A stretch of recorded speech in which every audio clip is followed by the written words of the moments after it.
नमस्कार। हिंदी पर्व के उपलक्ष्य में आज भाषा एवं संस्कृति विमर्श इस कार्यक्रम का आयोजन किया जा रहा है। जैसे कि आप सभी जानते हैं कि संगीत नाटक अकादमी के दो संस्था यहाँ हैं, सत्रिया केंद्र और संगीत नाटक अकादमी पूर्वोत्तर केंद्र। आज हमारे बीच संगीत नाटक अकादमी के अध्यक्ष डॉक्टर संध्या पुरेचा मैडम, जैसे कि आप सभी पता है कल हमारे यहाँ अवार्ड सेरेमनी था, जतिन सर को कल अवार्ड दिया गया। मैडम आपका बहुत बहुत स्वागत सत्रिया केंद्र और पूर्वोत्तर केंद्र की ओर से। आज हमारे बीच नृत्याचार्य जतिन गोस्वामी जी हैं, सर आपका भी बहुत बहुत अभिवादन। दुलाल रॉय जी संगीत नाटक अकादमी के पुरस्कार से सम्मानित, आपका भी स्वागत करते हैं। सत्यकृष्ण मिश्र डांगरिया अपना बहुत बहुत शुभकामना और स्वागतम जनाइछु। सत्यकृष्ण जी आसाम के वरिष्ठ वायलिन वादक हैं और बरपेटा से बिलोंग करते हैं। सर अपना बहुत बहुत शुभकामना। अपना लोग उपस्थित समूह सुधीबृन्दक संगीत नाटक एकाडेमीर तरफर পৰা অশেষ শুভকামনা আৰু स्वागतम जनाइछु। आमार मजत हार्दिक फकिया বাইদেউ আছে, বাইদেউ আপোনাকো स्वागतम जनाइछु। আজি आमार मजत তিনিগৰাকী বক্তাক আমি নিমন্ত্ৰণ কৰি আনিছোঁ। তিনিগৰাকী বক্তাই ইস যেটো বিষয় আপোনালোকে দেখিছে ইতিমধ্যে এই বিষয়টোৰ ওপৰত তেওঁলোকে নিজৰ বক্তব্য ৰাখিব। विजय शंकर मिश्रा जी। विजय शंकर मिश्रा जी दिल्ली से हैं, मूलतः एक तबला वादक है, बनारस घराना से बिलोंग करते हैं और एक कला समीक्षक हैं। दूसरा वक्ता दिनकर कुमार जी, जो पिछले कई वर्षों से आसाम में रहते हैं और बेसिकली बिहार से बिलोंग करते हैं और कई वर्षों तक आसाम के हिंदी अखबार में अपना कार्य दिया और आजकल अपना लेखन खास करके अनुवाद साहित्य के लिए आप जाने जाते हैं। तीसरा वक्ता जगदीश पाटगिरी जी, जो आसाम के पुराने महाविद्यालय एवं आज के तारीख में वो विश्वविद्यालय है, कॉटन विश्वविद्यालय, वहाँ आपने कई साल अपना शिक्षा प्रदान किया और वर्तमान आप शंकरदेव महाविद्यालय शंकरदेव विश्वविद्यालय में परफॉर्मिंग आर्ट डिपार्टमेंट में एज ए हेड के हिसाब से काम कर रहे हैं आप। तीनों वक्ता का अकादमी की ओर से बहुत बहुत स्वागत करते हैं। मैं आग्रह करूंगा मैडम कृपया मंच पे आए। विजय जी, पाटगिरी जी और दिनकर जी, पहले हम दीप प्रज्वलित करके इस कार्यक्रम का शुभारंभ करते हैं। मैं जतिन सर को भी आग्रह करूंगा, प्लीज़ सर आप भी आए मंच पर। कुछ वो सुविधा हो? ठीक है सर, ठीक है सर।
मैं एक बार दुलाल रॉय सर को आग्रह करूँगा कि पूरा मंच पे आए और सभी कलाकारों को अंगवस्त्रम देके आइए प्लीज सर।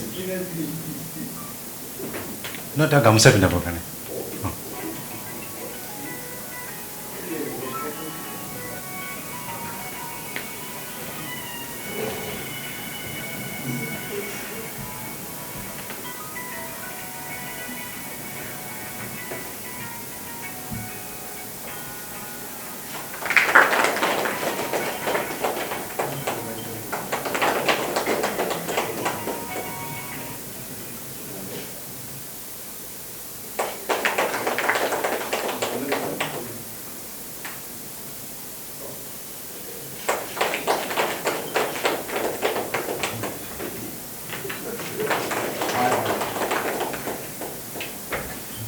कृपया आसन ग्रहण करें।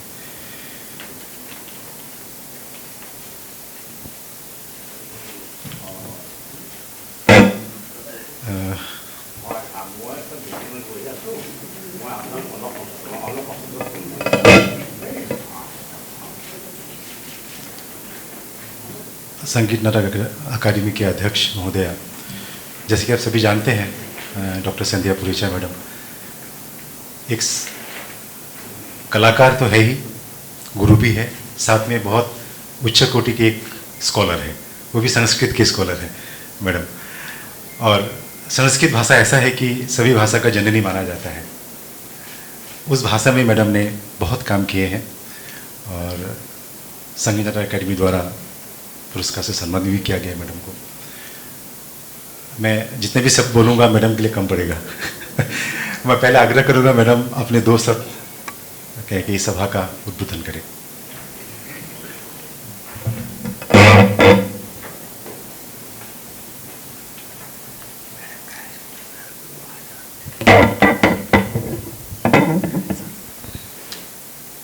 नमो नमः।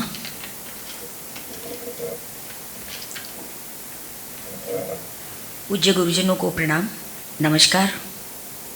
सभी आदरणीय शास्त्रज्ञ को भी प्रणाम।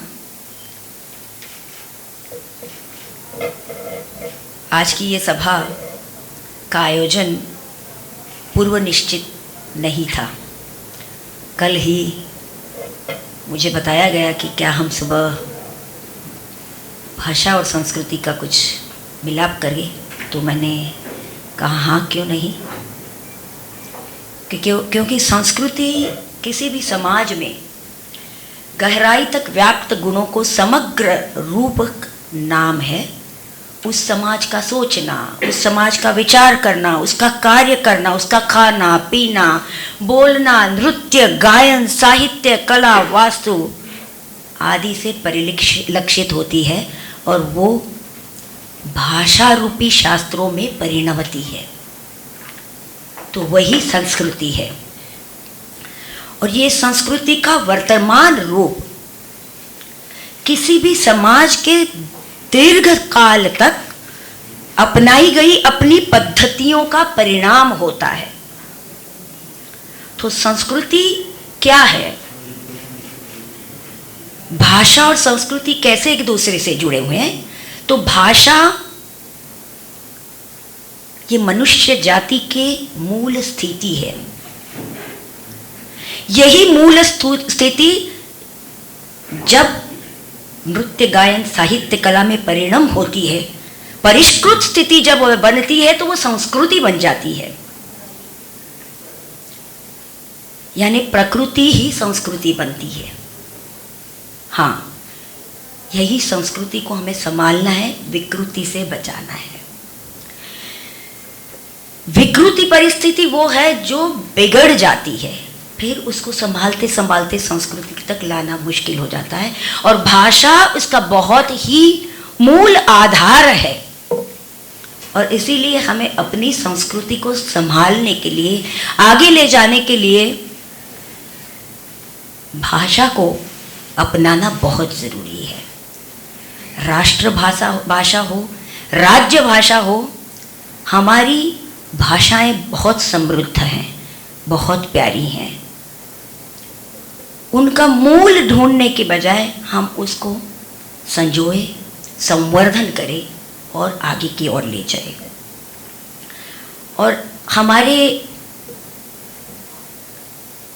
संस्कृति में तो ये कहा जाता है, मुझे नाट्यशास्त्र का एक श्लोक याद आता है कि भाषा हो, नृत्य हो, नाट्य हो, कुछ भी हो, उसमें क्या है? न तत् ज्ञानम न तत् शिल्पम न सा विद्या न सा कला न सा योगो न तत् कर्मम यन नाट्यस्मिं न दृश्यते। मतलब हमारी संस्कृति में सब कुछ है, ज्ञान है, शिल्प है, विद्याएं हैं, कला है, 64 विद्याएं हैं, सब कुछ है। तो ये हमारी धरोहर को हमें आगे ले जाना है। मोदी जी ने लाल किले पर जो भाषण किया था उसमें 5 प्रण दिलवाए थे हमें। उसमें सबसे प्यारा प्रण जो मुझे लगा था वो था अपनी विरासत पर हमें गर्व करना है। क्या है हमारी विरासत? भाषा हमारी विरासत है, संस्कृति हमारी विरासत है, और हम संस्कृति के ढोने वाले कलाकार, आज के कलाकार कल के कलाकार को क्या दे के जाएंगे, उसी पर निर्भर रहेगा कि हमारी संस्कृति कैसे चलती है। तो हमारी ये विरासत पर गर्व करना ये बहुत ही ज़रूरी है, भाषाओं पर गर्व करना बहुत ज़रूरी है। बस इतना ही कहती हूँ कि आप हमसे जुड़िए, चाहे भाषा से हो, चाहे संस्कृति से हो, चाहे नृत्य से हो, नाट्य से हो, कहीं से भी हो, सब हमसे जुड़िए संगीत नाटक अकेडमी। प्रणाम, धन्यवाद।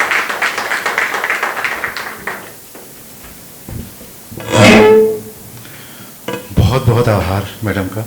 बहुत ही कम समय में, कम शब्दों में मैडम ने एक बहुत बड़ा कैनवस दिखा दिया हमें, क्या संस्कृति है, क्या भाषा है। बस मैं यही कहूँगा, मदर लैंग्वेज जो होते हैं, मातृभाषा हमारे, क्योंकि राजभाषा में जब भी हम लोग दिल्ली में मीटिंग करते हैं, ये बात हमें बार बार कहा जाता है कि हिंदी राष्ट्रभाषा जरूर है, लेकिन मातृभाषा को मत भूलिए। वो बहुत, क्योंकि हम सपने भी मातृभाषा में ही देखते हैं, ये जरूरी है। तो आज हमने इसलिए पारगिरी जी को बुलाया क्योंकि आसामीज लैंग्वेज का भी एक इम्पोर्टेंस है। वो आसामीज लैंग्वेज को लेते हुए भी संस्कृति के साथ हमारे अपने बातें साझा करेंगे। मैं सबसे पहले आज के वक्ता विजय शंकर मिश्रा जी को आग्रह करूंगा, वो कृपया आए और अपना वक्तव्य रखें।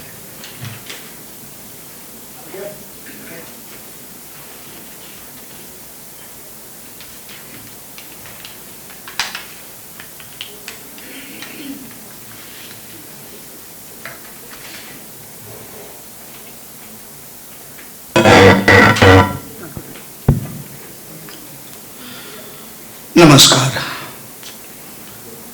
मैं विजय शंकर मिश्र,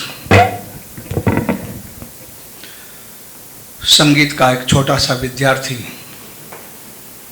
गुवाहाटी की इस पावन धरती से आप सभी को अभिवादन करता हूँ, नमन करता हूँ, प्रणाम करता हूँ। संगीत नाटक अकादमी ने मेरे ऊपर इतना विश्वास किया, इसलिए उसके प्रति भी आभार। इस योग्य नहीं हूँ, लेकिन कुछ बातें साझा करने की कोशिश करूँगा। मित्रों, कुछ लोगों के लिए बहुत लकी साबित होते हैं। मेरे लिए अकादमी की नवनियुक्त अध्यक्ष डॉक्टर संध्या पुरेचा जी भाग्यशाली सिद्ध हुई। 33 वर्षों से दिल्ली में हूँ और इनकी नियुक्ति के बाद अकादमी से मैं कोई व्याख्यान देने के लिए आया हूँ। अभी तक एज ए आर्ट क्रिटिक मैं अकादमी को अपनी सेवाएं देता रहा हूँ। तो संध्या जी, बहुत बहुत आभार। जैसा कि संध्या पुरेचा जी ने कहा कि संस्कृति बहुत विशाल है, मैं इसके एक छोटे से पार्ट को लेकर अपनी बात करूँगा, संगीत को। थोड़ा बहुत संगीत सीख रहा हूँ, तो बस मैं उसी पर केंद्रित करूँगा। बहुत सारी गलतियां होंगी, उनके लिए पहले से माफ़ी।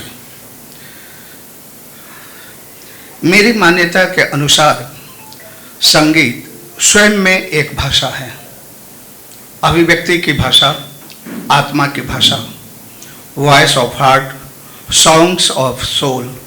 इसीलिए इसे अंतर्राष्ट्रीय भाषा, यूनिवर्सल लैंग्वेज भी कहा जाता है।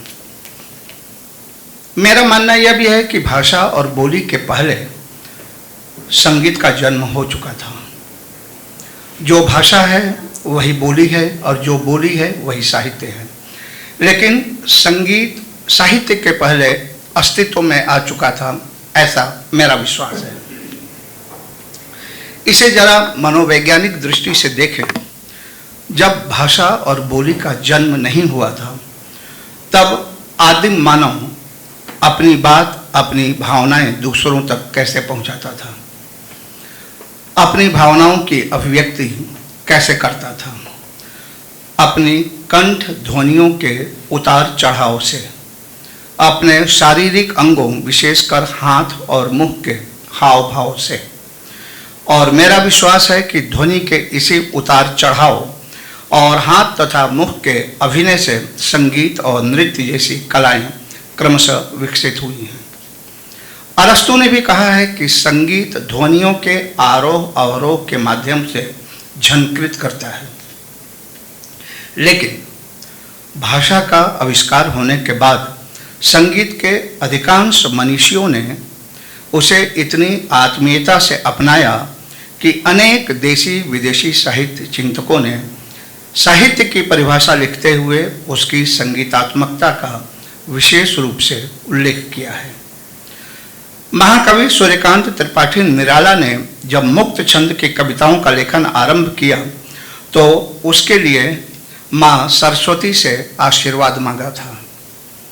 इसे हम सब गाते हैं, लेकिन इसके मूल भाव को समझने की जरूरत है। नवगति नवलय ताल छंद नव, नई बातों कह रहे थे, मुक्त छंद की नवी कविताओं को जन्म दे रहे थे।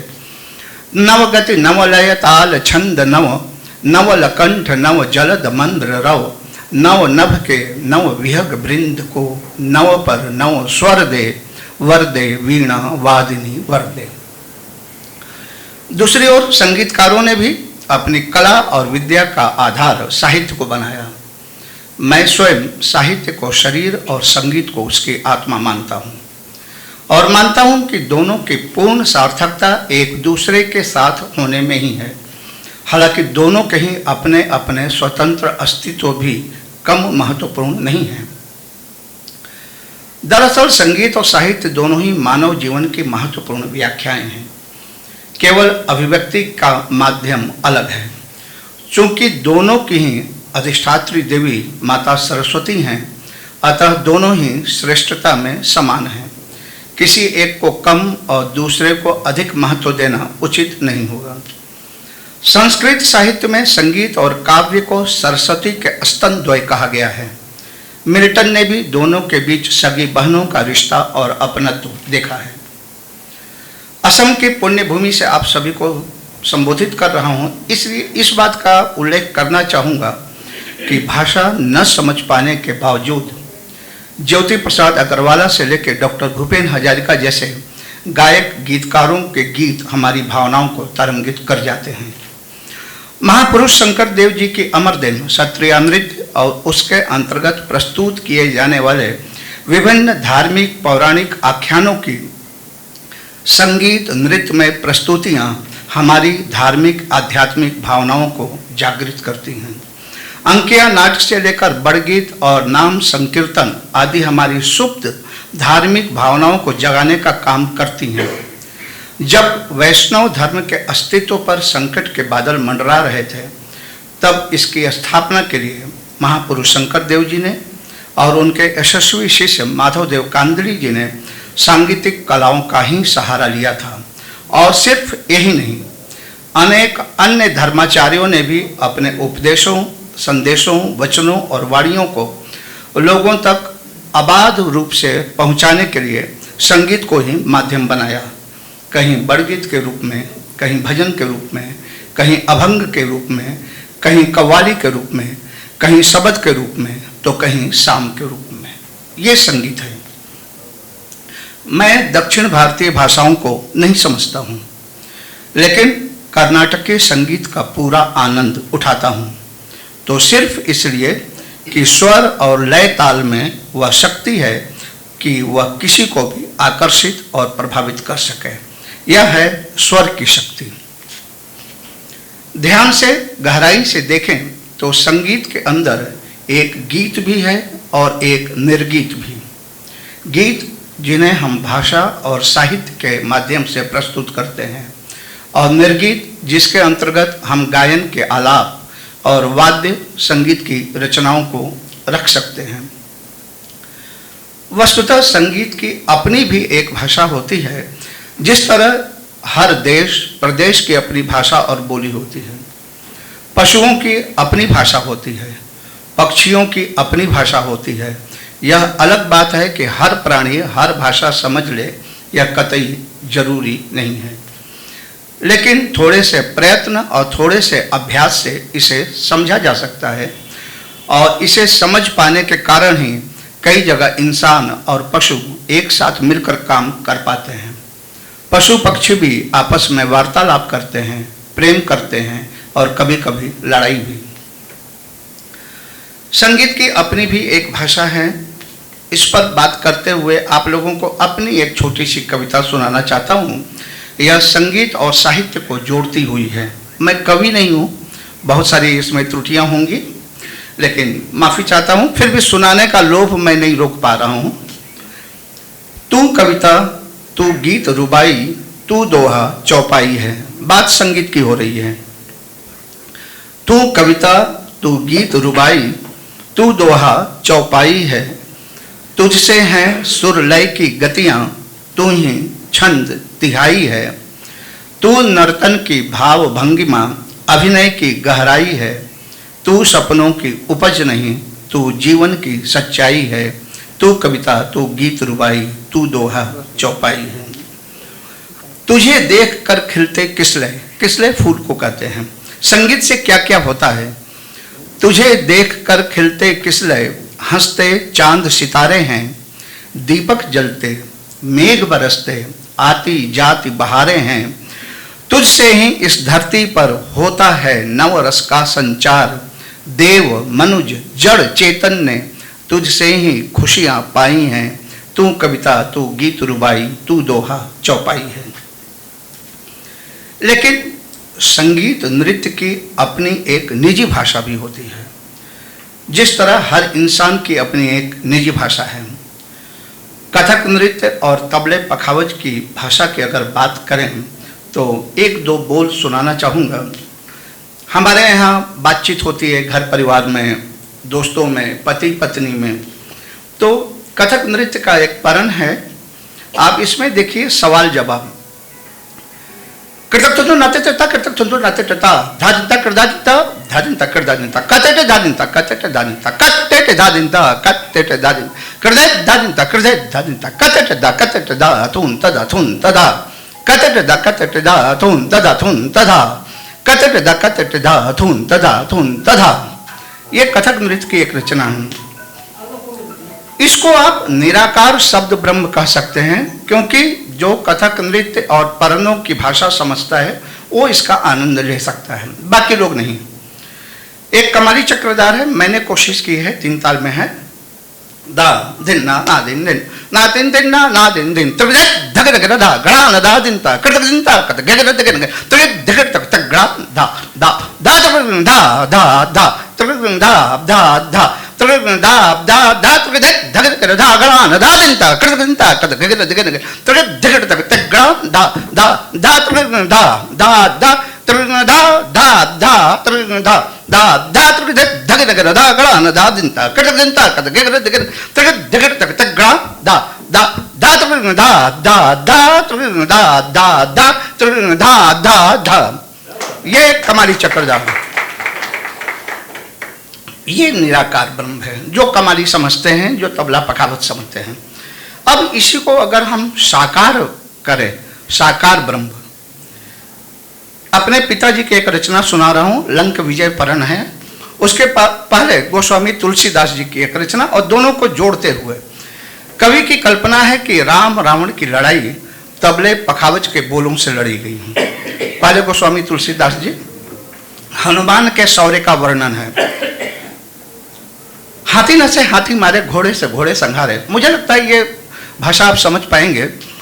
हाथी न से हाथी मारे, घोड़े से घोड़े संघारे। हाथी को उठाकर हाथी पर पटक रहे हैं, घोड़े को उठाकर घोड़े पर पटक रहे हैं, रथ को उठाकर रथ पर पटक रहे हैं।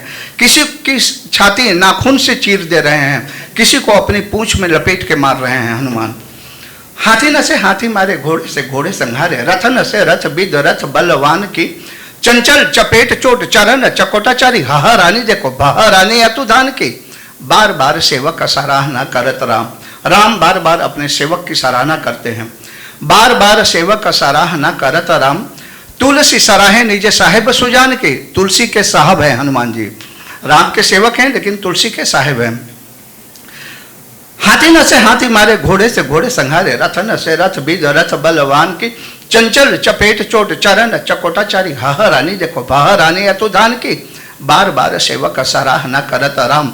तुलसी सराहे निज साहेब सुजान की। रामे लुमे लसत लपेट पटकत बट। देखो देखो लखन लड़ना हनुमान की।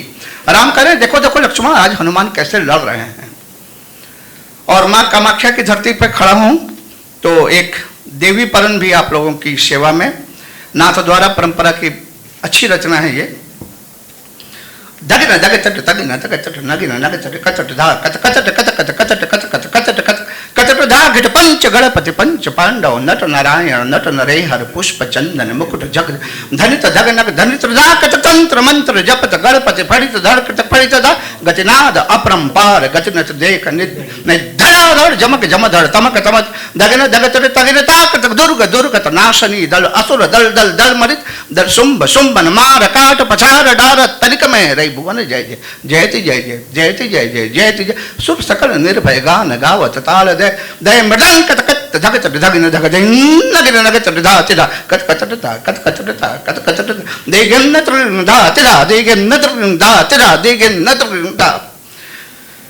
तो यह है संगीत शब्द का गठन ही गीत शब्द को आधार बनाकर किया गया है। इसकी परिभाषा जो आप सब लोग जानते हैं, गीतम वाद्यम च नृत्यम त्रयम संगीत मुच्यते। संगीत की एक और भी परिभाषा है जो कम प्रचलित है, मैं कभी कभी इसका प्रयोग कर लेता हूँ। सम्यक रूपेण सुशोभित गीतम इति संगीतम। तात्पर्य यह कि जब किसी गीत को स्वर में गाया जाए, ताल वाद्यों के द्वारा उसकी संगति की जाए, उसे लय के और ताल के अनुशासन में बांधा जाए और नर्तन द्वारा उसके भावों को स्पष्ट किया जाए, तब वह गीत संगीत बन जाता है। इसलिए गीत अर्थात साहित्य अर्थात भाषा का स्थान बहुत महत्वपूर्ण है। सांगीतिक कलाओं को इस बात का भी श्रेय मिलना चाहिए कि इसने हमारी लोक भाषा के बहुत सारे शब्दों को बनावटी अभिजात्यपन से इस युग में भी बचा कर रखा है। इसलिए अगर लोक भाषा को, लोक संस्कृति को बचा कर रखना है तो लोकगीत, लोक संगीत और लोक नृत्य को बचा कर रखना होगा। कजरी, चैती, झूला, होली, बारहमासा, ठुमरी, दादरा और टप्पा को बचा कर रखना होगा। थोड़ी बातें शास्त्र की भी कर लेते हैं।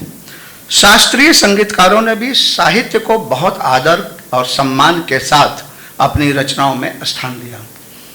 स्वामी वल्लभाचार्य, स्वामी हरिदास, बैजू बावरा, तानसेन, गोपाल नायक और अमीर खुसरो आदि से लेकर सदारंग अदारंग, विष्णु दिगंबर पलुस्कर, बिंदादीन महाराज, अमान अली खां, बड़े रामदास जी, बलवंत राय भट्ट, विनय चंद्र मौदगल्य, बिरजू महाराज और रामाश्रय झा आदि जैसे कई नाम इस श्रेणी में लिए जा सकते हैं। कुछ उदाहरण देते हुए चलता हूँ। यह हरिहर ध्रुपद है, नायक बैद्यनाथ उर्फ बैजू बावरा द्वारा रचित है। हरि यानी विष्णु और हर यानी शंकर, दोनों का तुलनात्मक अध्ययन इसमें है। वंशीधर, पिनाकधर, गिरवरधर, गंगाधर, दोनों अलग अलग चल रहे हैं। वंशीधर, पिनाकधर, गिरवरधर, गंगाधर, चंद्रमा ललाटधर, राजत हरिहर, सुधाधर, विषधर, धरणीधर, शेषधर, चक्रधर, शूलधर, नरहरि, शिवशंकर, रमाधर, उमाधर, मुकुटधर, जटाधर, भस्मधर, कुमकुमधर, पीतांबर, व्याघ्रंबर, गरुणधर, नंदीधर, कैलाशधर, बैकुंठधर, कहे बैजू, हरिहर, उर्धर। इसी प्रकार तानसेन जी द्वारा रचित इस दुर्लभ ध्रुपद में आपको नायिका के रूप सौंदर्य का वर्णन मिलेगा। ध्रुपद में नायिका के सुंदरता का वर्णन बहुत कम मिलता है। तानसेन जी ने लिखा है, अंग अंग रंग रानी अतहि शयानी, पिया जिया मन मानी, 16 कला सुहानी, बोलत अमृत बानी, 13 मुख देख चंद्र ज्योति हूँ लजानी, कटकेसर कदली खम्ब कीर की सी नासिका, श्रीफल उरज जाके शोभा हूँ आनी, कहे मियाँ तानसेन सुनहु सुघर नारी, 13 राज रहे जो लो गंग जमुन पानी, 13 राज रहे जो लो गंग जमुन पानी। इससे स्पष्ट होता है कि हमारे महान संगीत मनीषियों ने अपनी सांगीतिक कृतियों के सृजन के लिए सदैव ही श्रेष्ठ साहित्य का चयन किया, किंतु बाद में कुछ ऐसे संगीतकार भी हुए जिन्होंने यह कहना शुरू कर दिया कि यह शास्त्रीय संगीत तो रागदारी संगीत है, इसमें स्वरों का अधिक महत्व होता है, शब्दों का महत्व तो सुगम संगीत में, गीत गजल भजन में होता है, लोक संगीत में होता है, फिल्म संगीत में होता है। इन संगीतकारों ने संगीत में तकनीक को प्रधानता देते हुए भाषागत साहित्य को हाशिए पर धकेल दिया। आज भी ध्रुपद गायन में 45 मिनट तक आलाप करने के बाद 15 मिनट पद का गायन किया जाता है और उसमें भी अधिकांश समय पखावजी के साथ लड़ंत में बीत जाता है। नतीजा यह होता है कि पदों की पदात्मकता कहीं खो जाती है। एक प्रसिद्ध ध्रुपद है, आप लोगों ने भी सुना होगा, गिरिजापति महादेव। लेकिन जब इसकी गायकी शुरू होती है और पखावज के साथ लड़ंत होने लगता है तो कई बार शब्द का अर्थ का अनर्थ हो जाता है। गिरिजापति गिरिजापति गिरिजापति गिरजा गिरजा गिरजा गिर गिरजा गिर गिरजा, लगता है पार्वती को गिरने के लिए कहा जा रहा है। लय ताल के नोक झोंक में शब्दों की सार्थकता कहीं खो जाती है, ये नहीं होना चाहिए। कई ख्याल गायकों ने भी अंतरा का गायन लगभग बंद कर दिया है, जबकि यह उचित दृष्टिकोण नहीं है। पदों का भाषा का अपना महत्व होता है। कई बार तो अस्थाई का अर्थ ही अंतरा में स्पष्ट होता है। राग भूपाली में मध्य लय का एक ख्याल है, जब ही सब निरपत निराश भयो, जब सब राजा निराश हो गए। अब इससे कुछ भी पता नहीं लगता है, लेकिन जब अंतरा आता है कि गुरुपद कमल बंदे रघुपति चाप समीप गए, तब स्पष्ट होता है कि यह सीता स्वयंवर का प्रसंग है और धनुष उठाने में असमर्थ होकर जब सभी राजा निराश हो गए तब अपने गुरु विश्वामित्र के चरणों की वंदना करके राम धनुष के पास जाते हैं। भाषागत साहित्य का एक बहुत बड़ा योगदान यह भी है कि इसने रागों को एकरसता के ऊप से, मोनोटोनस होने से बचाकर एक ही राग में विभिन्न प्रकार के भावों और रसों का संचार करने का महत्वपूर्ण कार्य किया है। हम सब जानते हैं कि दरबारी अर्धरात्रि का राग है, बहुत गंभीर राग है, धीर गंभीर राग है। इसी राग की कुछ रचनाओं को लेते हैं। एक रचना है किन बैरन कान भर्यो। इस रचना में एक उलाहना है, नाराजगी है, शिकायत है। नायिका नायक से कह रही है कि किस बैरन ने तुम्हारे कानों को भर दिया है मेरे खिलाफ। दूसरा द्रुत ख्याल है, घर जाने दे छाड़ मोरी बैया। इसमें राधा कृष्ण का प्रेम है, रोमांस है, छेड़छाड़ है। तीसरी बंदिश मध्य लय की है, जो गुरु के महत्व पर प्रकाश डालती है। जो गुरु कृपा करे कोटिन पाप कटत पल छिन में, इसका भाव अलग है। चौथी रचना अकबर इलाहाबादी की मशहूर गजल है, जिसे गुलाम अली जी ने बहुत दिल से गाया है। हंगामा है क्यों बरपा थोड़ी सी जो पीली है। और इसकी शोख मिजाजी दरबारी कान्हड़ा को एक अलग ही रंगत दी है। चलते चलते एक फिल्मी गीत को भी याद कर लेते हैं, जिसे अमर गायक स्वर्गीय मुकेश जी ने डूब कर गाया है। आंसू भरी है ये जीवन की राहें, कोई उनसे कह दो हमें भूल जाए। तो साहित्य के कारण, भाषा के कारण एक ही राग के अलग अलग रूप से हम परिचित होते हैं, क्योंकि राग इतना बड़ा होता है कि एक कंपोजिशन से हम उसको नहीं समझ सकते हैं। पुराने कलाकार एक एक राग में 20-20, 25-25 बंदिशों को इसीलिए याद रखते थे कि हम राग के हर रूप को उससे देख सकें। भैरवी का छोटा ख्याल है, कैसी ये भलाई रे कन्हाई, पनिया भारत मोरी गगरी गिराई कलत लड़ाई, उसका अलग रूप है। और भैरवी का ही मदले का ख्याल देखिए, जिसे हम सादरा भी कहते हैं, भवानी दयानी महावाकवानी, उसका अलग रूप है, अलग रंग है। लेकिन ऐसा भी नहीं है कि संगीत का संपूर्ण अस्तित्व भाषा पर ही टिका हुआ है। कहीं कहीं संगीत भाषा से श्रेष्ठ भी अपने आप को सिद्ध करता है। जब साहित्य सम्मेलन आदि होते हैं तो उसमें अनुवादक या दुभाषीय की आवश्यकता अनिवार्य रूप से पड़ती है, लेकिन अंतर्राष्ट्रीय संगीत सम्मेलनों के साथ ऐसी बाध्यता नहीं होती है। भाषा न समझ पाने के बाद भी लोग सुर लय के आनंद से आनंदित हो जाते हैं। हिंदी भाषा के प्रचार प्रसार में हिंदी फिल्मों ने बहुत बड़ी भूमिका निभाई है। आप ध्यान से देखें, अन्य राज्यों या देशों में इनके प्रदर्शन के समय इनके डायलॉग्स या तो स्थानीय भाषा में लिखे होते हैं या डब कर कर बोले जाते हैं, जबकि गीत उसी रूप में रहते हैं। टीवी के विभिन्न जो चैनल्स आजकल चल रहे हैं, रियलिटी शो संगीत के आ रहे हैं, उनमें हमें कई बार ऐसे गायक गायिकाओं से परिचय करने का मौका मिलता है जो किसी बहुत दूर के देश से आए होते हैं, जो न तो हिंदी बोल पाते हैं न तो हिंदी समझ पाते हैं, लेकिन हिंदी फिल्मी गीतों को बहुत अच्छी तरह से लय में, सुर में, उच्चारण में वे गाते हैं, और यह है संगीत की अपरिमित शक्ति। मेरा मानना है कि गायन में उच्च स्तरीय शालीन साहित्य का प्रयोग तो होना ही चाहिए, उसके उच्चारण पर भी विशेष ध्यान देना चाहिए। गाते समय पदों की सार्थकता, उसकी मर्यादा का पूरा ध्यान रखना चाहिए। भाषा अगर सहज, सरल और बोधगम्य हो तो राग, ताल, स्वर और लय का आनंद द्विगुणित हो जाता है। कम से कम 100 साल पुरानी एक कजरी आप लोगों को सुना रहा हूँ। इसकी विशेषता यह है कि इसको बनारस घराने के एक तबला वादक बीरू जी ने लिखा है, किसी गायक ने नहीं लिखा। कृष्ण के रास का वर्णन है इसमें। क्या बजाई बंसी नंद महल के वीर रे सांवरिया, सुन जीव जंतु सुर नर मुनि धरे न धीर रे सांवरिया। बजी बांसुरी रागन में भैरव हिंडोल नट छायारी, मालश्री मारवा पूरिया ललित देश मन भायारी। हेम तिलक कामोद गौड़ सारंग रंग झलकायारी, यमन बिहाग हेमंत तोड़ी दरबारी क्या रंग लायारी। एरी भीम पलासी सर परदा हम मीर रे सांवरिया, क्या बजाई बंसी नंद महल के वीर रे सांवरिया। ब्रह्मलोक का सुनो हाल, लिखने में कर्म नर नारी के, सुध बुध भूले हते लेखनी, रंग चढ़ा बंसी धुन में। एरी शिथिल भानुरथ यमुना धरे नधीर रे सांवरिया, क्या बजाई बंसी नंद महल की वीर रे सांवरिया।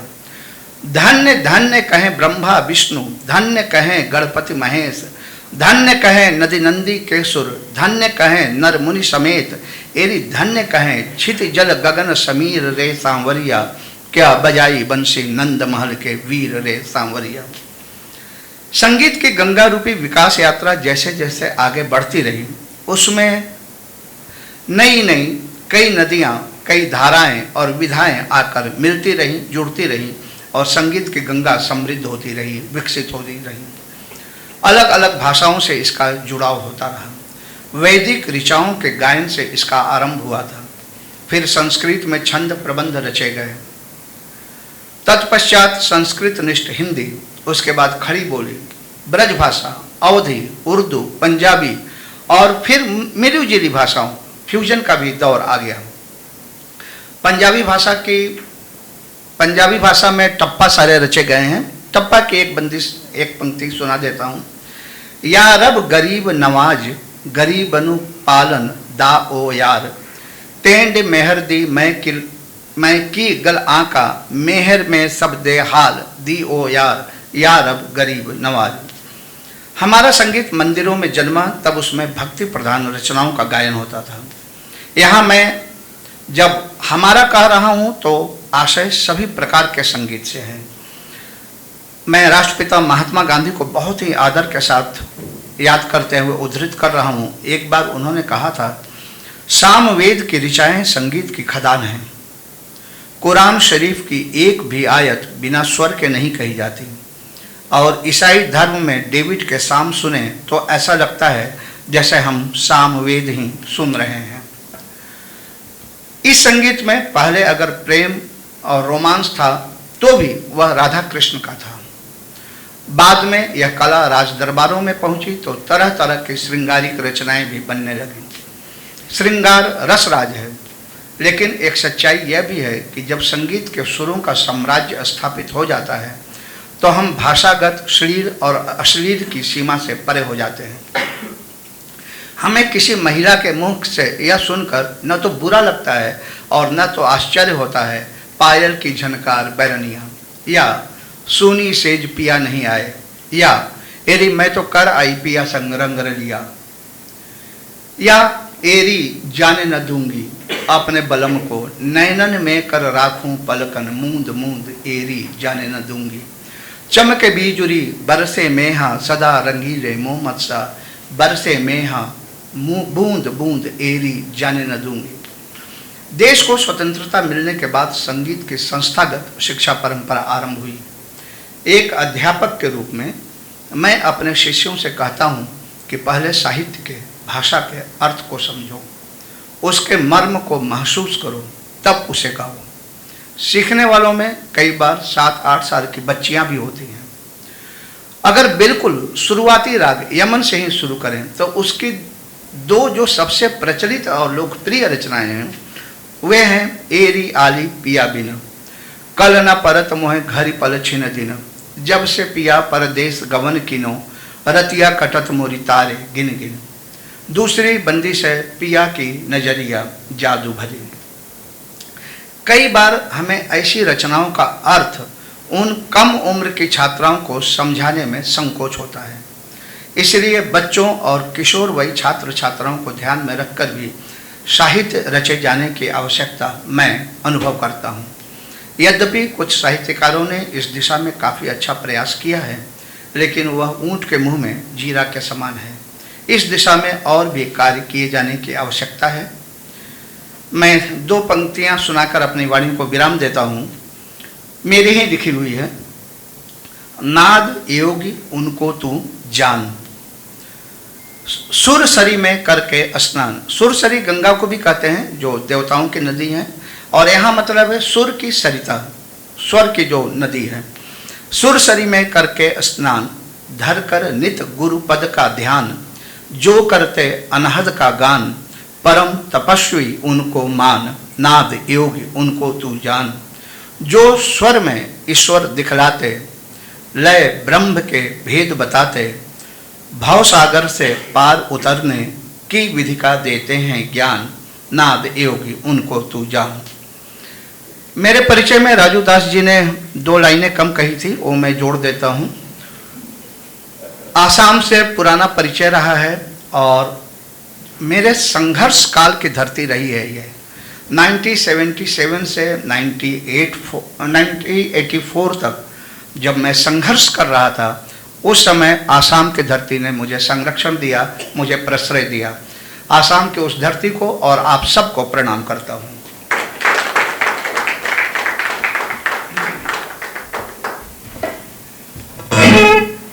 धन्यवाद विजय शंकर मिश्रा जी, बहुत सुंदर तरीके से और इतने भाव विभोर हम सभी लोग आनंदित हुए हैं और लाभान्वित हुए हैं आपकी बातों से। बाकी मैं भूल गया था एक्चुअली, विजय जी को मैं जानता हूँ। विजय जी डिफू में थे, डिफू म्यूजिक कॉलेज में 7 साल तबला सिखाए हैं, फिर उसके बाद फिर आप यहाँ से चले गए। तो आपको बहुत बहुत धन्यवाद सर। आज के हमारे दूसरे वक्ता डॉक्टर जगदीश पाटगिरी जी को मैं आमंत्रण करता हूँ। प्लीज़ आप आइए सर।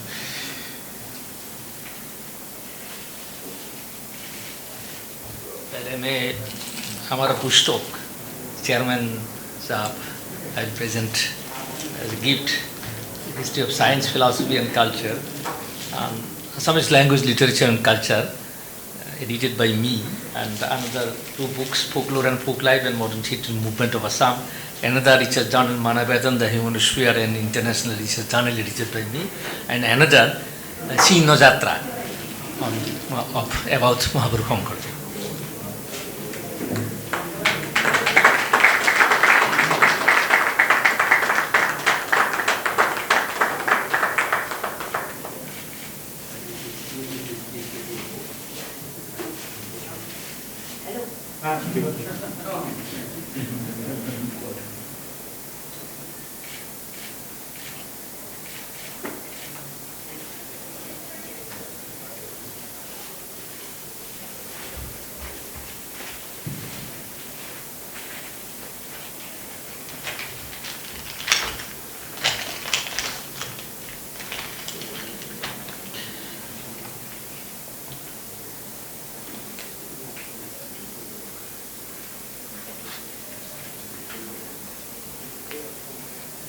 मैं पहले चाहिए संगीत नाटक एकेडमी की चेयरमैन अध्यक्ष डॉक्टर संतोष परसाई साहब को अभिनंदन देता हूँ। फिर मैंने संगीत नाटक एकेडमी की असम संगीत नाटक क्षेत्र का director Raju Das sorry our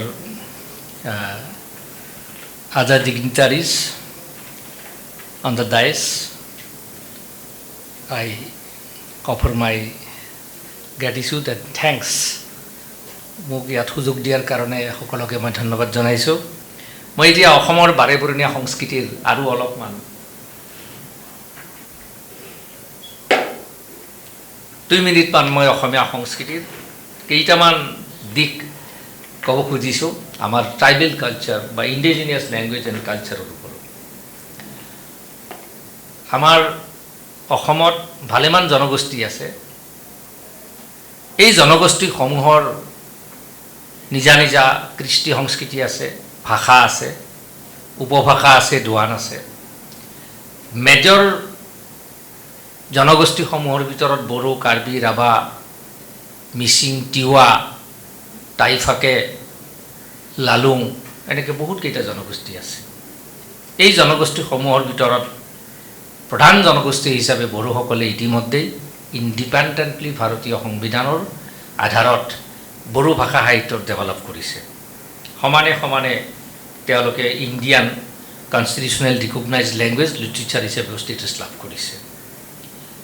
এতিয়া আমাৰ বাকী খিলঞ্জীয়া যিবোৰ ভাষা আছে, মিচিং, তিৱা, কাৰ্বি ইত্যাদি ইত্যাদি, এইসমূহৰো এই ভাষা জৰিয়তে তেওঁলোকে নিজস্ব সংস্কৃতিৰো বিকিৰণ কৰি আহিছে। নিউ এডুকেশ্যন পলিচি অনুসৰিও গভৰ্ণমেণ্ট অফ ইণ্ডিয়াই ভাৰত চৰকাৰে খিলঞ্জীয়া বা থলুৱা বা মাতৃভাষাৰ জৰিয়তে আৰম্ভণিৰে পৰা শিক্ষাদান কৰাৰ ওপৰত নতুন এডুকেশ্যন পলিচিৰ গুৰুত্ব দিছে। অসমীয়া আমাৰ ৰাজ্যৰ প্ৰধান ভাষা, প্ৰাইম লেংগুৱেজ ইজ আছামিজ। এই প্ৰধান ভাষাটোৰ নানান অন্তৰা এতিয়া আহিছে। অসমীয়া ভাষা যে সমৃদ্ধ সেই কথাখিনি মই মোৰ ইংৰাজীত কোৱা কথাখিনিত কৈছোঁৱেই যে আমাৰ 3জন জ্ঞানপীঠ বঁটাপ্ৰাপক পাবলৈ সক্ষম হৈছে। শংকৰদেৱৰ পৰা ভূপেন হাজৰিকালৈকে এতিয়াৰ এই সময়লৈকে আমাৰ বহু ৰিমাৰ্কেবল সাহিত্যৰ সৃষ্টি হৈছে। তৎসত্ত্বেও আমাৰ ইয়াত ভাষাৰ আৰু সাহিত্যৰ এটা সংকট বা প্ৰত্যাহ্বান হোৱা বুলি কোৱা হৈছে। বিভিন্ন সময়ত মই বিভিন্ন মাধ্যমত এই বিষয়ে দীঘলীয়া বক্তৃতা দিছোঁ, অনলাইন জৰিয়তেও দিছোঁ আৰু অফলাইন জৰিয়তেও দিছোঁ। আজি এই প্ৰেষ্টিজিয়াছ অনুষ্ঠানৰ জৰিয়তেও সেই বিষয়ে দুটা কথা কৈ মোৰ বক্তব্যৰ সামৰণি মাৰিম। আমাৰ অসমীয়া ভাষাটো যদি দুৰ্বল হৈ গৈ থাকে, আমাৰ 60 চনতে পাছ হৈ যোৱা ৰাজ্যভাষা আইনখন যদি এতিয়াও প্ৰয়োগ কৰিবলৈ 80 বা 80% বাকী থাকে, তেতিয়াহ'লে অসমীয়া ভাষাৰ সুস্থ বা সম্পূৰ্ণ বিকাশ নোহোৱাটোৱে স্বাভাৱিক। এইটো আমি ভাবিব লাগে। ভাষা, সংস্কৃতি আৰু সাহিত্য এই তিনিটা একাকাৰ হৈ থাকে। এটাক বাদ দি আনটোৰ অস্তিত্ব পাবলৈ টান। বহু পৰিসংখ্যা আছে, সেইবিলাক নিদিওঁ। মাতৃভাষা হিচাপে আমি অসমৰ অসমীয়া মানুহখিনিও আমাৰ ভাষাটোৰ গুৰুত্ব দিয়াটো উচিত। সমান্তৰালভাৱে আমি ভাৰতীয় সংস্কৃতি, ভাৰতীয় আন আন ভাষাসমূহলৈও আমাৰ অসমীয়া ভাষাৰ সাহিত্য সংস্কৃতিৰ এইবোৰ ট্ৰান্সলেট কৰাৰ ব্যৱস্থা আমি ল'ব লাগে, ভাবিব লাগে। এই ক্ষেত্ৰত may I request honourable chairman to publish or to take a scheme specially for Northeast India for inter-translation scheme from Assamese to Bodo, Bodo to Assamese, or from Bodo to Tiwa, or Tiwa to Karbi, like that, inter-translation scheme. আমি পৃথিৱীৰ বাহিৰলৈ যোৱাৰ আগতেই আমাৰ উত্তৰ পূৰ্বাঞ্চলখনৰ আমাৰ যিটো integrity, যিটো পিচ আৰু শান্তি, এই আজিৰ যিটো বিষয় দ্য ছাবজেক্ট, এই ছাবজেক্টৰ এনেকুৱা ধৰণৰ যদি বাস্তৱসন্মত প্ৰয়োগ হয় ভাষা, সাহিত্য, সংস্কৃতিৰ বিকাশ নিজৰ পৰ্যায়ত, তেতিয়াহ'লে এইবিলাক বেছি ইফেক্টিভ হ'ব, আমাৰ ইণ্টিগ্ৰিটিটো বাঢ়িব। চ' এইটো মোৰ এটা ৰিকুৱেষ্ট থাকিল। আৰু আমাৰ যিবোৰ কালচাৰ আছে, আমাৰ উত্তৰ পূৰ্বাঞ্চলৰ বিশেষভাৱে অসমৰ বাৰেবৰণীয়া সংস্কৃতি, মোৰ দীঘলীয়া এই বিষয়ে এটা ৰাইটিংছ আছে, মই ইয়াত এইবিলাক ক'ব নাযাওঁ, কিন্তু মই ৰিকুৱেষ্টটো কৰিছোঁ, ইমানবোৰ কালাৰফুল, ইমানবোৰ বৰ্ণাঢ্য সংস্কৃতি আমাৰ জনগোষ্ঠীয়, এইটো ভাৰতবৰ্ষৰ হয়তো আদাৰ ষ্টেটছত ইমান পোৱাটো অলপ দুৰ্লভ হ'ব বুলি মোৰ বিশ্বাস। এই কালাৰফুল সংস্কৃতিবিলাককো এনকাৰেজ কৰিব লাগে। পাৰফৰ্মিং আৰ্টৰ প্ৰফেচাৰ হিচাপে মই এখন বিশ্ববিদ্যালয়ত দায়িত্ব লৈ আছোঁ। তো পাৰফৰ্মিং আৰ্টৰ জৰিয়তেও আমাৰ যিটো নেশ্যনেল ইণ্টিগ্ৰিটি আৰু উত্তৰ পূৰ্বাঞ্চল ভাৰত একাত্মা কৰাৰ কাৰণে যিটো ৰাস্তা, এই ৰাস্তাটোক কিন্তু থ্ৰু দ্য কালচাৰেল মিছন আমি কৰিব পাৰোঁ। গতিকে we must encourage the develop for the development of the indigenous performing art of Assam and north east India. Thank you very much. মই সকলোকে ধন্যবাদ জনাইছোঁ, বহুত বহুত আপোনালোকক সন্মান জনাইছোঁ। চিৰচে নেহি মোৰ ভাষা জননী। ধন্যবাদ ছাৰ। ইতিমধ্যে এটা খুব বেয়া খবৰ এটা আহিছে। আচলতে আমাৰ অসমৰ সংগীত একাডেমীৰ বঁটাৰে সন্মানিত ক্ষীৰোদ খাকলাৰী, তেওঁ বড়ো ডান্সৰ শিল্পী, তেখেত অলপ সময় আগত নিমকেয়ত শেষ নিশ্বাস ত্যাগ কৰিছে। আমি 2 মিনিট তেখেতৰ কাৰণে মৌন প্ৰাৰ্থনা কৰিম।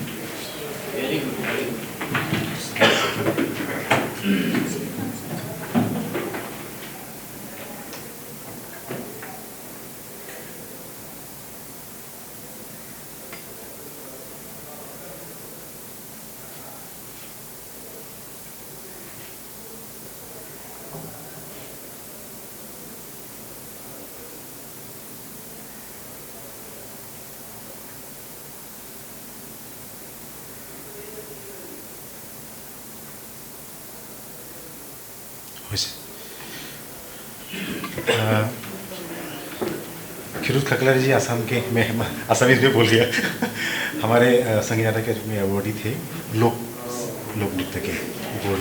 हाँ, मैडम आसलते যাব লাগিব, তেখেতৰ ফ্লাইট আছে। তো তেখেতৰ পাছতে আমাৰ আনগৰাকী বক্তা আছে।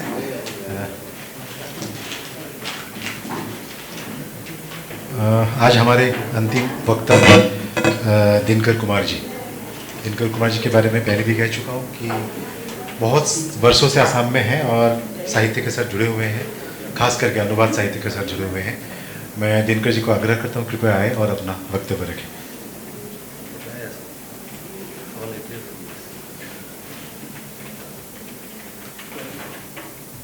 मंच पर उपस्थित पाटगिरी जी, मिश्र जी, राजूदास जी, सभागार में उपस्थित सारे कलाकार, विद्वान, अतिथि, आप सबको प्रणाम।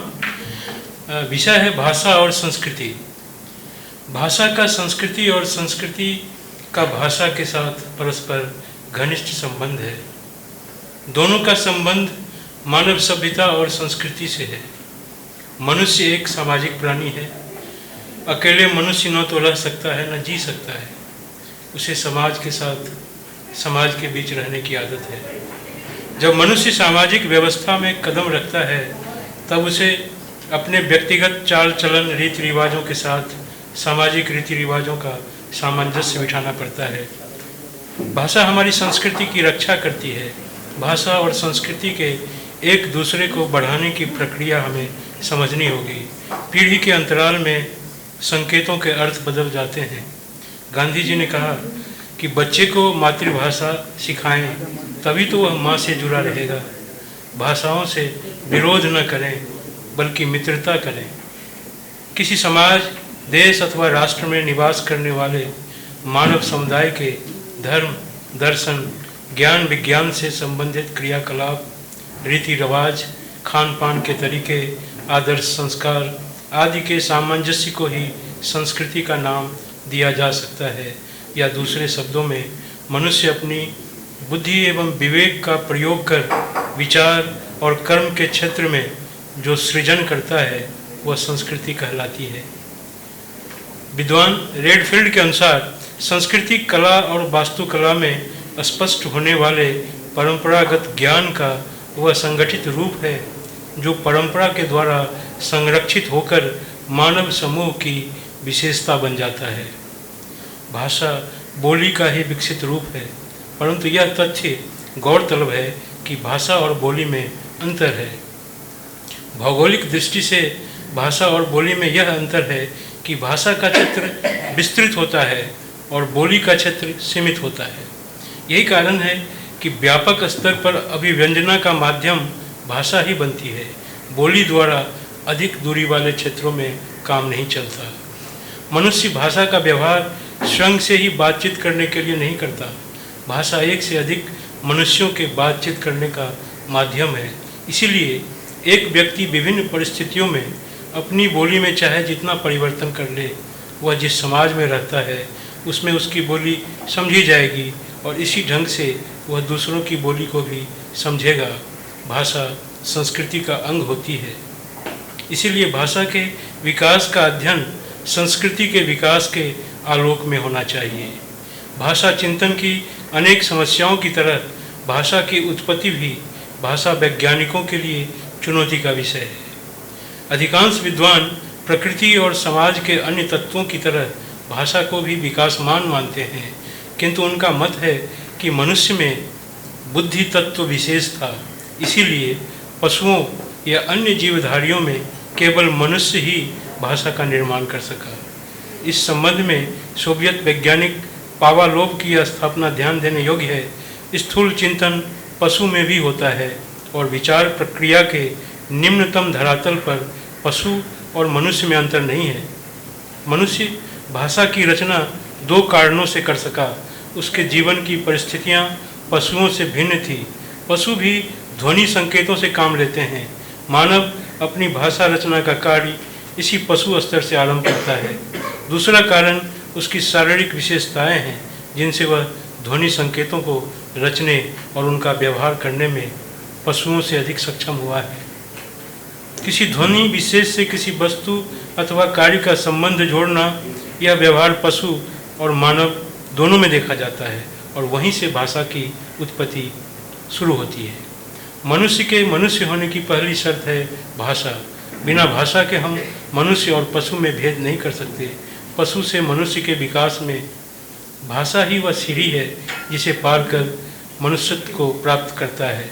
भाषा अपने आप को पहचानने का एक साधन है। भाषा के बिना अस्मिता की पहचान नहीं होती। आज अगर किसी समाज को उसकी भाषा से काट दिया जाए और उसकी जगह हम उसे कोई दूसरी भाषा दें, तो इससे हम उसकी अस्मिता को प्रभावित करते हैं। भाषा ही वह सर्वश्रेष्ठ तत्व है जिसके द्वारा हम मूल्यों का सृजन करते हैं। मनुष्य के अतिरिक्त अन्य जीव सिर्फ जीने के लिए जीते हैं, जबकि मनुष्य अपने निर्मित मूल्यों का समाज के परिप्रेक्ष्य में पालन करता है और ज़रूरत पड़ने पर उन्हीं मानव मूल्यों के लिए मर मिट जाता है। यही वह चीज़ है जो मनुष्य को पशु से अलग करती है। संसार में सिर्फ मनुष्य ही एक वैसा प्राणी है जो अपने द्वारा निर्मित मानव मूल्यों को अपने से भी बड़ा मानता है और उसकी रक्षा के लिए हमेशा प्रतिबद्ध रहता है। भाषा चूँकि संरचना पर आधारित होती है, इसलिए भाषा तंत्र का स्वरूप संरचनात्मक होता है। यह भाषा तंत्र सदैव समकालिक होता है और भाषा के बोलते ही उसके विन्यस्त होने का अनुभव होता है। इसीलिए ध्वनि सिद्धांत भाषा का आधारभूत सिद्धांत है। भाषा अपने व्यवहार में विषम रूपी होती है, क्योंकि उसमें भाषा प्रयोग के अनेक विकल्प मिलते हैं। यह सर्वविदित है कि प्रत्येक भाषा का अपना एक समाज होता है और मनुष्य अपने आसपास के समाज और परिवेश से ही भाषा सीखता है। मनुष्य का यह भाषा प्रेम समाज सापेक्ष होता है और उसकी भाषा समाज के भीतर ही प्रभावी होती है। इसीलिए भाषा का अध्ययन समाज के संदर्भ के बगैर अधूरा रहता है। समाज में रहते हुए भाषा के बिना मनुष्य की कोई गति नहीं होती है। भाषा ही मनुष्य के सामाजिक प्राणी होने का सबसे बड़ा प्रमाण है और यह भी सच है कि भाषा के सहयोग से ही समाज का निर्माण होता है। भाषा चाहे जो भी हो, उसका सदैव एक दोहरा चरित्र होता है। भाषा संप्रेषण का सशक्त माध्यम होने के साथ संस्कृति की भी संवाहक होती है।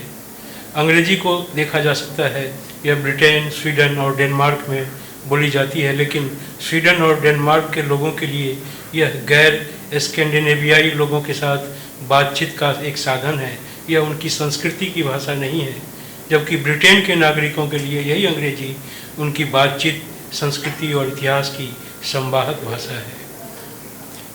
यह विभिन्न राष्ट्रीयताओं के बीच संप्रेषण का माध्यम है, लेकिन तमाम राष्ट्रीयताओं में से कुछ के संस्कृति और इतिहास की संवाहक भाषा है। भाषा संस्कृति की भाष धातु से उत्पन्न है, जिसका अभिप्राय है व्यक्त वाणी। भाष व्यक्त्यांग वाची।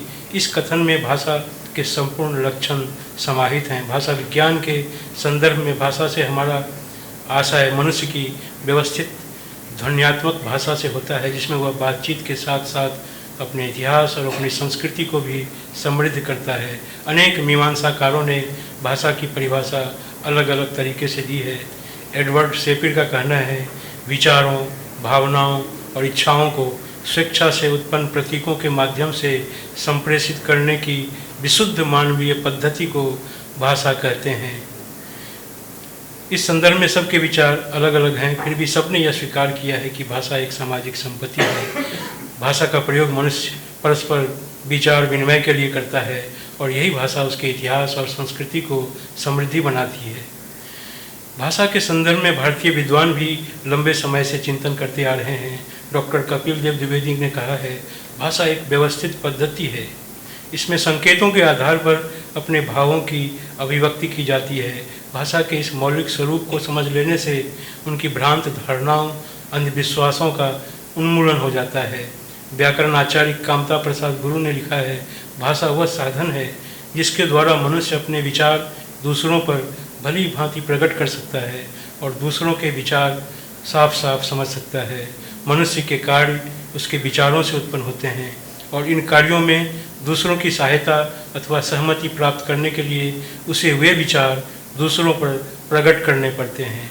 संसार का अधिकांश व्यवहार बोलचाल अथवा लिखा पढ़ी से चलता है, इसलिए भाषा जगत के व्यवहार का मूल है। डॉक्टर भोलानाथ तिवारी ने लिखा है, भाषा परंपरा से चली आ रही है। व्यक्ति उसका अर्जन परंपरा और समाज से करता है। एक व्यक्ति उसमें परिवर्तन तो कर सकता है, लेकिन उसे उत्पन्न नहीं कर सकता।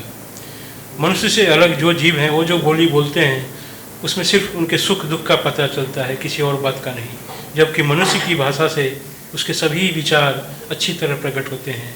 इसलिए मनुष्य की भाषा को व्यक्त भाषा कहा जाता है, जबकि दूसरे जीवों की भाषा को अव्यक्त कहा जाता है। संस्कृति का अर्थ है कर्मशीलता या कर्मशील होना। संस्कृति मनुष्य द्वारा निर्मित पारिभाषिक शब्दों में सबसे अद्भुत शब्द है। वस्तुतः यह शब्द उस भौतिक यथार्थ को बताता है जो मनुष्य के मनुष्य होने से संबंधित है। यह शब्द अत्यंत व्यापक है। इसकी छायाएं प्राग ऐतिहासिक काल से लेकर भविष्य तक जाती है। संस्कृति का विस्तार हमारे एकांत आत्मिक क्षणों से लेकर सार्वजनिक व्यवहार की समस्त गतिविधियों तक है। संस्कृति का मूल स्वभाव विरोधी तत्वों को एकीकृत करने में है, न कि उसे भड़काने में। संस्कृति का सवाल कोई आसान सवाल नहीं है। संस्कृतियाँ अनुकूल परिस्थितियों में फलती फूलती है तो प्रतिकूल परिस्थिति में मुरझा भी जाती है। दुनिया में शुद्ध संस्कृति जैसी कोई चीज़ नहीं होती। विश्व संस्कृति अलग अलग देशों की संस्कृति का मिला जुला रूप है। वह सभ्यताओं के संघर्ष से नहीं बल्कि परस्पर सहयोग से बनती है। वस्तुतः संस्कृति जनता के उस इतिहास का उत्पादन है जो पलटकर संस्कृति के रूप में ही अभिव्यक्त होता है। संस्कृति का काम सिर्फ विश्व को बिंबों में अभिव्यक्त करना नहीं है, बल्कि संस्कृति उन बिंबों के जरिए विश्व को एक नई दृष्टि से देखने का आग्रह भी करती है। आज जिसे हम संस्कृति कहते हैं वह एक जटिल लेकिन गतिमान परिदृश्य है, जिस तक पहुंचने के लिए अब भी न तो हमारे पास सारे साधन हैं और न ही कोई मुकम्मल विचारधारा। जाने माने मानव शास्त्री क्लिफोर्ड ग्रिस्ट का कहना है कि जिसे हम संस्कृति का यथार्थ कहते हैं वह वास्तव में संस्कृति विशेष के बारे में स्थानीय धारणाओं की हमारी व्याख्या होती है।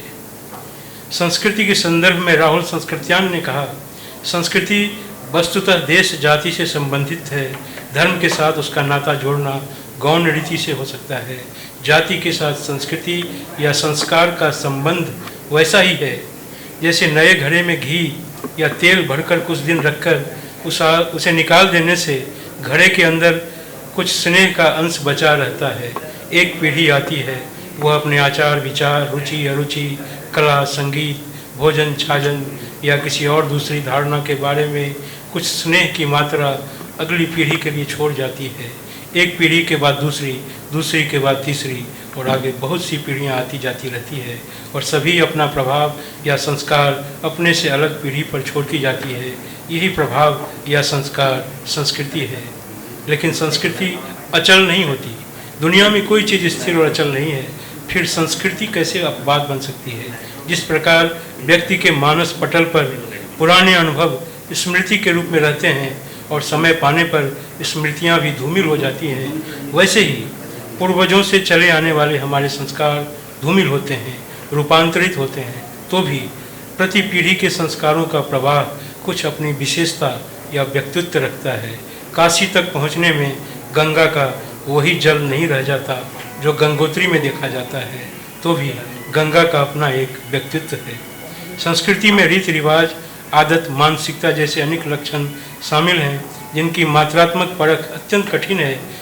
ऐसा इसलिए भी है कि संस्कृति का प्रयोग अनेक विद्वानों ने अलग अलग अर्थों में किया है। जैसे आधिकारिक घोषणाओं या समाचार बुलेटिन में संस्कृति का प्रयोग कलात्मक सृजन, बौद्धिक उपलब्धियों के रूप में किया जाता है। इस अर्थ में हम भारतीय संस्कृति उसे मानेंगे जिसमें हमारे साहित्य, शास्त्रीय संगीत, लोक नृत्य और ललित कलाएं प्रतिबिंबित होती हैं। दूसरी ओर मानव शास्त्री संस्कृत शब्द का प्रयोग बिल्कुल अलग अर्थ में करते हैं। समाज विज्ञान या मानव शास्त्र में संस्कृति शब्द का प्रयोग किसी समुदाय की जीवन शैली यानी उसके साझे जीवन मूल्यों, विश्वासों, धर्म, मनोरंजन, रीति रिवाज के साथ उसके पर्वों को दर्शाने के लिए होता है। इस संदर्भ में संस्कृति का आशय महान कलाकारों और चिंतकों की उपलब्धियों पर उतना नहीं होता जितना समुदाय की दैनिक गतिविधियों से होता है जो पारंपरिक रूप से अपनाई जा रही हो। संस्कृति पर विचार करते हुए सच्चिदानंद हीरानंद बादशाह अज्ञान लिखते हैं कि संस्कृति मूलतः एक मूल्य दृष्टि और उससे निर्दिष्ट होने वाले निर्माता प्रभावों का नाम है। उन सभी निर्माता प्रभावों का जो समाज को, व्यक्ति को, परिवार को, सबके आपसी संबंधों को, श्रम और संपत्ति के विभाजन और उपयोग को, प्राणी मात्र से ही नहीं वस्तु मात्र से हमारे संबंधों को निरूपित और निर्धारित करते हैं। बिना समाज के संस्कृति की सत्ता असंभव है और भाषा संस्कृति की सत्ता के लिए एक अनिवार्यता है। भाषा संस्कृति के अनुरूप ही बनती संवरती है। समाज और संस्कृति का महत्व भाषा के संदर्भ में ही स्थापित होता है। भाषा का प्रयोग हमें समाज और संस्कृति की संरचना का परिचय देता है। समाज, भाषा और संस्कृति का ज्ञान धर्म और दर्शन के अंतर्गत न होकर एक तरह से विज्ञान के अंदर होता है। इन सब का आधार कोई शास्त्रीय या अति मानवीय परंपरा नहीं है, बल्कि मानवीय आधार और नैतिक तर्क है। ये वास्तविक और तथ्यात्मक है। भाषा पर जिस वर्ग का जितना अधिकार होगा वह उतना ही विकसित और सुसंस्कृत होगा। हिंदी भारत की एक सामान्य भाषा है। इसका निर्माण सभी बोलियों के सहयोग से हुआ है। यह बात सही है कि आज जो हिंदी का रूप है वह पहले नहीं था, लेकिन यह लगातार परिवर्तित और परिवर्धित होते हुए लोकप्रिय बनती गई है। पहले यह दिल्ली, मेरठ और इसके आसपास के क्षेत्रों में बोली जाती थी। फिर यह साधु संतों और भक्तों के बीच जा पहुंची। फिर यह व्यवसाय की भाषा बनी। विश्व युद्ध के दौरान अनेक सैनिकों ने इसका व्यवहार किया। गांधी जी के राष्ट्रीय आंदोलन ने इसके क्षेत्र को और भी व्यापक बनाया। हिंदी प्रदेश के व्यापारी जहाँ गए उन्होंने हिंदी का प्रचार किया। सामान्य भाषा का विकास जनता की राष्ट्रीय भावना के विकास से जुड़ा हुआ है। जिस देश में अनेक बोली और भाषाएं होती हैं वहाँ एक सामान्य भाषा का होना अनिवार्य है। सामान्य भाषा शासक और शासित दोनों की प्रतिष्ठा का परिचायक होती है और यही भाषा अपनी लोकप्रियता की बदौलत आगे जाकर राष्ट्रभाषा के पद पर प्रतिष्ठित हो जाती है। हमें याद रखना चाहिए कि भारत के हर एक प्रदेश का सामाजिक और सांस्कृतिक जीवन अलग थलग रहकर विकसित नहीं होता। वह अखिल भारतीय जीवन प्रवाह की एक धारा है और उस प्रवाह के साथ ही आगे बढ़ता है। कोई भी संस्कृति अचल और जड़ नहीं होती और किसी भी संस्कृति का निर्माण लोक की परिधि से बाहर नहीं होता। लोक संस्कृति का प्राण तत्व होता है और भाषा संस्कृति की वाहक होती है। संस्कृति अपने मौखिक एवं लिखित साहित्य के जरिए मानव मूल्यों के उस पुंज को लेकर चलती है जिसके द्वारा हम अपने आप से साक्षात्कार करते हैं और विश्व को अपनी स्थिति का बोध कराते हैं। धन्यवाद।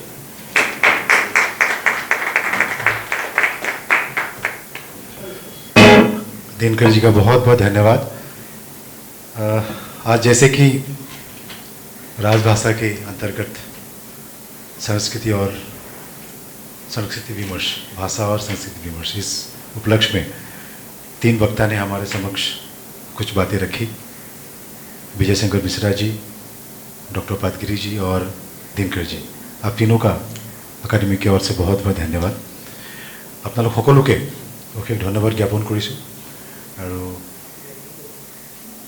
তেওঁলোকে নিজৰ নিজৰ মত, নিজৰ নিজৰ মন্তব্য সকলো ৰাখিলে ৰাজভাষাৰ ওপৰত আৰু সংস্কৃতিৰ ওপৰত। আচলতে আমাৰ যিহেতু সাংস্কৃতিক কালচাৰেল অফিচ, কালচাৰেল ডিপাৰ্টমেণ্ট, আমি সদায় সংস্কৃতিৰ ওপৰতেই কাম কৰোঁ। আৰু মিশ্ৰাজীয়ে খুব সুন্দৰভাৱে সংগীতত, নৃত্যত, নাটকত কেনেধৰণে সাহিত্যৰ প্ৰয়োগ হয় খুব সুন্দৰ প্ৰদৰ্শন ইতিমধ্যে আমাৰ আগত কৰি গৈছে। মই পুনৰবাৰ আপোনালোক সকলোলৈ ধন্যবাদ জ্ঞাপন কৰিছোঁ। আৰু আজি এই সভাত থাকি আমাৰ অধ্যক্ষা মহোদয় ইতিমধ্যে ইয়াৰ পৰা গৈছে, তেখেতকো আমি বহুত ধন্যবাদ জ্ঞাপন কৰিছোঁ। আৰু আজি আলোচনা, আজি সভাখন আমি ইমানতে সামৰিছোঁ। ধন্যবাদ।